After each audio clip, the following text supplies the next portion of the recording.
제투성이 아가씨, 어느 부유한 사람의 아내가 병이 들었습니다. 아내는 이제 죽을 때가 가까웠다는 것을 느끼자 외동딸을 침대로 불러 말했습니다. 아가야, 말 잘 듣고 착하게 지내야 한다. 그러면 하느님께서 항상 너를 도와주실 거야. 엄마도 하늘에서 너를 내려다보며 내 곁에 있을 게다. 그러고 나서 어머니는 눈을 감고 세상을 떠났습니다. 소녀는 매일 어머니의 무덤에 가서 울었고 말 잘 듣고 착한 아이로 지냈습니다. 겨울이 오자 눈이 무덤 위를 하얗게 덮어주었고 봄 햇살에 눈이 녹을 무렵 아버지는 새 아내를 맞았습니다. 새 어머니는 두 딸을 함께 데려왔습니다. 두 딸은 얼굴은 희고 아름다웠지만 마음씨는 나빴습니다. 불쌍한 소녀에게 슬픔이 닥쳐왔습니다. 저런 멍청이가 우리 옆에 있어야 하는 거야? 밥을 먹으려면 일을 해야지. 이 부엌대기에 어서 나가. 언니들은 이렇게 말했습니다. 언니들은 소녀에게서 예쁜 옷을 빼앗고 낡은 회색 누더기와 남학신을 주었습니다. 저 건방진 공주님께서 청소를 어떻게 하는지 한번 두고 보자고. 이복 언니들은 큰 소리로 웃으면서 소녀를 부엌으로 데려갔습니다. 소녀는 아침부터 저녁까지 힘들게 일해야 했습니다. 일찍 일어나서 물을 길러오고 불을 피우고 요리와 빨래를 해야 했어요. 게다가 두 언니의 심술까지 견뎌야 했습니다. 언니들은 소녀를 놀려대며 재 속에 콩을 뿌려 놓았습니다. 소녀는 부엌에 앉아서 콩을 다시 골라내야 했습니다. 밤이면 소녀는 하루 종일 일하느라 지친 몸으로 부뚜막 옆에 누워야 했습니다. 그래서 소녀의 얼굴은 항상 더러웠지요. 언니들은 소녀를 제투성이라고 불렀습니다. 어느 날 아버지는 말을 타고 시장에 가면서 두 언니에게 무엇을 사다 주면 좋겠냐고 물었습니다. 예쁜 옷이요. 큰언니가 말했습니다. 작은 언니는 진주와 보석을 사다 주세요. 했습니다. 제투성이야, 너는 무엇을 갖고 싶니? 아버지가 물었습니다. 아버지, 돌아오시는 길에 아버지 모자에 부딪히는 첫 번째 나뭇가지를 꺾어다 주세요. 아버지는 두 딸을 위해 예쁜 옷과 진주와 보석을 샀습니다. 집에 돌아오는 길에 아버지는 말을 타고 숲을 지나야 했습니다. 그때 개암나무 덤불 가지 하나가 모자를 스치면서 모자가 벗겨졌습니다. 아버지는 그 가지를 꺾어 가져갔습니다.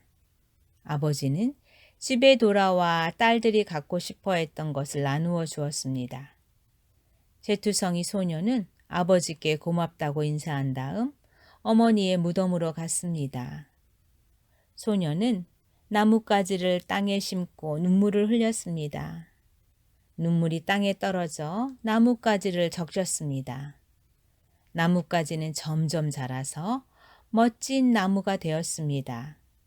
제투성이 소녀는 매일 3번씩 무덤에 가서 나무 아래에서 울며 기도했습니다. 그럴 때마다 나뭇가지 사이에 하얀 새가 나타났습니다. 그리고 제투성이가 갖고 싶은 것 한 가지를 말하면 그 작은 새는 소녀가 바라는 것을 떨어뜨려 주었습니다. 그때 나라의 임금님이 큰 무도회를 열겠다고 하였습니다.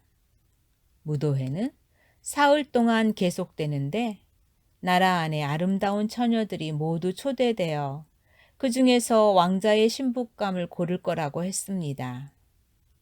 두 언니는 자기들도 무도회에 초대되었다는 얘기를 듣고 기분이 좋았습니다. 언니들은 제투성이를 불러 말했습니다. 머리를 빗겨줘. 그리고 구두도 닦아놓고 드레스 허리끈도 묶어줘. 우리는 임금님의 성에서 열리는 무도회에 갈 거야. 제투성이 소녀는 언니들이 시키는 대로 일했습니다. 소녀도 무도회에 가고 싶었습니다. 그래서 새어머니에게 무도회에 갈 수 있게 해달라고 말했습니다. 제투성이야, 너는 먼지투성이의 더러운 모습으로 파티에 가고 싶다는 게냐? 너는 옷도 없고 구두도 없는데 춤을 추고 싶다고? 제투성이 소녀가 계속 부탁하자 새어머니는 마침내 이렇게 말했습니다. 그럼 콩 한 사발을 재 속에 쏟아 넣을 테니 2시간 안에 다시 골라내거라. 그러면 너도 같이 가도 좋다. 소녀는 뒷문으로 정원에 가서 이렇게 외쳤습니다. 말 잘 듣는 비둘기들아, 인꼬 비둘기들아, 하늘 아래 모든 새들아, 이리 와서 나를 도와주렴. 좋은 콩은 냄비에 담고 나쁜 콩은 너희가 먹으렴. 그러자 부엌 창문으로 하얀 비둘기 2마리가 들어왔습니다. 그 뒤로 인꼬 비둘기들이, 마지막으로 하늘 아래 모든 새들이 푸드덕거리며 떼를 지어 날아와 제 주위에 내려앉았습니다. 비둘기들은 머리를 끄덕이며 부리로 콕콕 콩을 쪼아 좋은 콩은 모두 그릇에 담았습니다. 1시간도 지나지 않아 새들은 콩을 다 골라내고 모두 다시 밖으로 날아갔습니다. 소녀는 새어머니에게 그릇을 가져가며 이제 무도회에 갈 수 있을 거라고 즐거워했습니다. 그러나 새어머니는 이렇게 말했습니다. 안 돼, 제투성이야. 넌 옷도 없고 춤출 줄도 모르잖니? 웃음거리만 될걸? 제투성이 소녀가 눈물을 흘리자 새어머니가 말했습니다. 그러면 2사발 가득 담긴 콩을 1시간 안에 재에서 골라내면 같이 가도 좋다. 그러면서 새어머니는 생각했습니다. 이번에는 못하겠지? 새어머니가 콩 2사발을 재 속에 쏟자 소녀는 뒷문으로 정원에 가서 이렇게 소리쳤습니다. 말 잘 듣는 비둘기들아, 인꼬 비둘기들아, 하늘 아래 모든 새들아, 이리 와서 내가 콩을 골라내도록 도와주렴.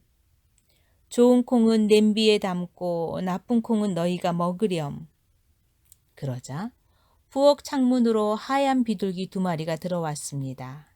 그 뒤로 인꼬 비둘기들이, 마지막으로 하늘 아래 모든 새들이 푸드덕거리며 떼를 지어 날아들어 제 주위에 내려앉았습니다. 비둘기들이 머리를 끄덕이며 부리로 콕콕 콩을 쪼기 시작하자 다른 새들도 콕콕 쪼아 좋은 콩은 모두 그릇에 담았습니다. 그리고 30분도 지나지 않아 새들은 콩을 다 골라내고 모두 다시 밖으로 날아갔습니다. 소녀는 그릇 2개를 새어머니에게 가져가며 이제 무도에 갈 수 있을 거라고 즐거워했습니다. 하지만 새어머니는 이렇게 말했습니다. 그래도 소용없다. 너는 함께 갈 수 없어. 넌 옷도 없고 춤출 줄도 모르잖니. 너 때문에 우리가 창피를 당할 거다. 새어머니는 제투성이 소녀에게 등을 돌리고 교만한 2딸과 함께 마차를 타고 가버렸습니다. 이제 집에는 아무도 없습니다. 제투성이는 개암나무 아래에 있는 어머니의 무덤에 가서 외쳤습니다. 나무야, 몸을 흔들어서 금과 은을 내 위로 던져주렴. 그러자 작은 새가 소녀에게 금실과 은실로 짠 드레스와 은실과 비단으로 수놓은 구두를 아래로 던져주었습니다. 제투성이는 서둘러 드레스를 입고 무도회에 갔습니다. 언니들과 새어머니는 제투성이를 알아보지 못하고 다른 나라 공주님이라고 생각했습니다. 금과 은으로 만든 드레스를 입은 제투성이는 너무나 아름다웠습니다. 언니들과 새어머니는 이 아름다운 공주가 제투성이라고는 꿈에도 생각하지 못했으니까요. 제투성이는 더러운 부엌에 앉아 재 속에서 콩을 고르고 있을 거라고만 생각했습니다. 왕자가 제투성이에게 다가와 손을 잡고 함께 춤을 추었습니다. 왕자는 다른 아가씨와는 춤추려 하지 않았습니다. 다른 남자가 제투성이에게 다가와 춤을 추자고 청하면 왕자는 이렇게 말했습니다. 이분은 저와 춤출 뿐입니다. 제투성이는 밤이 될 때까지 계속 춤을 추었습니다. 밤이 되자 제투성이는 집으로 돌아가려고 했습니다. 그러자 왕자가 말했습니다. 제가 모셔다 드리겠습니다. 왕자는 이 아름다운 아가씨가 어느 집안 사람인지 알고 싶었습니다. 하지만 제투성이는 왕자에게서 빠져나와 비둘기 집으로 들어갔습니다. 왕자는 제투성이의 아버지가 오자 이름 모를 그 소녀가 비둘기 집 안에 숨었다고 말했습니다. 그러면 그 아가씨가 제투성이란 말인가? 아버지는 생각했습니다. 그리고 아버지도 도끼와 곡괭이를 가져오라고 해서 비둘기 집을 반으로 쪼갰습니다. 하지만 그 안에는 아무도 없었습니다. 아버지와 왕자가 집 안으로 들어왔을 때는 희미한 등장불이 켜져 있고 여느 때와 다름없이 제투성이가 재 속에 누워 있었습니다. 제투성이는 재빨리 비둘기 집 뒤쪽으로 빠져나와 개암나무로 달려갔던 것입니다. 그리고 아름다운 드레스를 벗어 무덤 위에 놓자 작은 새가 그것을 다시 가져갔습니다. 그러고 나서 제투성이는 낡은 회색 옷을 입고 부엌에 누워 있었던 것입니다. 다음 날 다시 무도회가 시작되었습니다. 부모님과 언니들이 출발하자 제투성이는 개암나무로 가서 말했습니다. 나무야, 몸을 흔들어서 금과 은을 내 위로 던져주렴. 그러자 작은 새가 어제보다 훨씬 더 화려한 드레스를 아래로 떨어뜨렸습니다. 제투성이가 드레스를 입고 무도에 나타나자 모든 사람이 소녀의 아름다움에 놀랐습니다. 제투성이를 기다리고 있던 왕자는 곧바로 소녀의 손을 잡고 춤을 추었습니다. 다른 아가씨와는 춤을 추지 않았습니다. 누군가 제투성이에게 춤을 청하면 왕자는 이렇게 말했습니다. 이분은 저와 춤출 뿐입니다. 밤이 되자 제투성이가 떠나려 했습니다. 왕자는 제투성이의 뒤를 따라갔습니다. 그녀가 어느 집으로 들어가는지 보고 싶었습니다. 그러나 제투성이는 왕자를 피해 집 뒤에 있는 정원으로 갔습니다. 그곳에는 크고 아름다운 나무가 서 있었고 나무에는 아주 탐스러운 배가 달려 있었습니다. 제투성이는 다람쥐처럼 나무 위로 기어올라 나뭇가지 사이에 몸을 감추었습니다. 제투성이 아버지가 다가오자 왕자가 말했습니다. 이름 모를 그 소녀가 사라졌습니다. 아마 배나무 위로 기어오른 것 같습니다. 그 아가씨가 제투성이란 말인가? 아버지는 생각했습니다. 아버지는 도끼를 가져오게 해서 나무를 베었습니다. 하지만 그 위에는 아무도 없었습니다. 그리고 두 사람이 부엌으로 들어가자 여느 때처럼 제투성이가 재 속에 누워 있었습니다. 제투성이는 나무의 반대쪽으로 뛰어내려 개암나무에 있는 작은 새에게 아름다운 드레스를 돌려주고 낡은 회색 옷으로 다시 갈아입었던 것입니다. 셋째 날 부모님과 언니들이 떠난 뒤에 제투성이는 다시 어머니의 무덤으로 가서 개암나무에게 말했습니다. 나무야, 몸을 흔들어서 금과 은을 내게 던져주렴. 그러자 작은 새가 드레스를 아래로 떨어뜨렸습니다. 그것은 지금까지 한 번도 본 적이 없을 정도로 화려하게 빛나는 드레스였고 구두는 금으로 만든 것이었습니다. 제투성이가 무도회에 오자 모든 사람들이 너무나 놀라 할 말을 잊었습니다. 왕자는 오직 제투성이하고만 춤을 추었고 누군가 제투성이에게 춤을 청하면 왕자는 이렇게 말했습니다. 이분은 저와 춤출 분입니다. 밤이 되자 제투성이는 성을 떠나려고 했습니다. 제투성이가 너무 빨리 달아나서 왕자가 도저히 따라갈 수가 없었습니다. 왕자는 미리 꾀를 써서 계단에 끈적끈적한 역청을 발라두게 했습니다. 그래서 제투성이가 계단 아래로 뛰어내려갈 때 왼쪽 구두가 벗겨져 계단에 붙어 있었습니다. 왕자는 그 구두를 집어들었습니다. 금으로 만든 그 구두는 작고 우아했습니다. 다음 날 아침 왕자는 구두를 가지고 제투성이 아버지에게 와서 말했습니다. 금으로 만든 이 구두가 발에 맞는 사람이 바로 제 아내가 될 것입니다. 그러자 두 언니는 매우 기뻐했습니다. 모두들 자신의 발이 예쁘다고 생각했거든요. 큰언니가 구두를 가지고 방에 들어가 신어보려고 했습니다. 새어머니는 그 옆에 서 있었습니다. 하지만 신발이 너무 작아 엄지발가락이 들어가지 않았습니다. 그때 어머니가 큰딸에게 칼을 주며 말했습니다. 엄지발가락을 잘라버려. 내가 왕비가 되면 더 이상 걸어다닐 필요가 없잖니. 큰언니는 그 말대로 엄지발가락을 자르고 억지로 발을 구두 안으로 밀어 넣었습니다. 그리고 고통을 참으며 왕자에게 갔습니다. 왕자는 그녀를 신부로 맞기 위해 함께 말을 타고 떠났습니다. 그들은 무덤 옆을 지나야 했습니다. 그때 개암나무 위에 앉아있던 비둘기 두 마리가 노래했습니다. 루케디구 루케디구 구두 안에 피를 보세요. 구두가 너무 작아요. 진짜 신부는 아직 집에 있답니다. 왕자가 처녀의 발을 보니 정말로 피가 흐르고 있었습니다.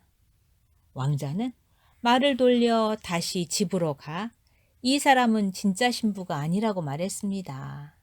그리고 작은 언니에게 구두를 신어보라고 했습니다. 작은 언니는 방 안으로 들어가 구두를 신어보았습니다. 다행히 엄지발가락은 들어갔지만 발뒤꿈치가 너무 커서 구두가 맞지 않았습니다. 그러자 어머니가 칼을 주며 말했습니다. 발뒤꿈치를 잘라버려. 내가 왕비가 되면 더 이상 걸어다닐 필요가 없잖니. 작은 언니는 발뒤꿈치를 자르고 억지로 발을 구두 안으로 밀어 넣었습니다. 그리고 고통을 참으며 왕자에게 갔습니다. 왕자는 그녀를 신부로 맞기 위해 함께 말을 타고 떠났습니다. 개암나무 옆을 지나갈 때 나무 위에 앉아있던 비둘기 두 마리가 노래했습니다. 루케디구 루케디구 구두 안에 피를 보세요. 구두가 너무 작아요. 진짜 신부는 아직 집에 있답니다. 왕자가 처녀의 발을 보니 정말로 구두에서 피가 흘러나와 하얀 양말이 붉게 물들었습니다. 왕자는 말을 돌려 다시 집으로 갔습니다. 이 사람도 진짜 신부가 아닙니다. 다른 아가씨는 없습니까? 그러자 아버지가 말했습니다. 죽은 아내가 낳은 작고 못생긴 제투성이가 있긴 합니다만 그 아이가 왕자님의 신부일 리가 없습니다. 왕자는 제투성이를 데려오라고 했습니다. 그러자 새어머니가 말했습니다. 아니, 안 됩니다. 제투성이는 너무 더러워서 올 수가 없습니다. 그러나 왕자가 고집을 굽히지 않았으므로 제투성이를 데려와야 했습니다. 제투성이는 손과 얼굴을 씻고 왕자 앞으로 와서 고개를 숙였고 왕자는 그녀에게 금으로 만든 구두를 건네주었습니다. 제투성이는 작은 의자에 앉아 무거운 나막신을 벗고 금으로 만든 구두에 발을 넣었습니다. 구두는 제투성이의 발에 꼭 맞았습니다. 제투성이가 일어서자 왕자는 그녀의 얼굴을 바라보았습니다. 그녀는 바로 자신과 춤을 추었던 그 아름다운 처녀였습니다. 왕자가 외쳤습니다. 이 사람이 바로 진짜 신부입니다. 새어머니와 언니들은 깜짝 놀라 얼굴이 하얘졌습니다. 왕자는 제투성이의 손을 잡고 마차에 태웠습니다.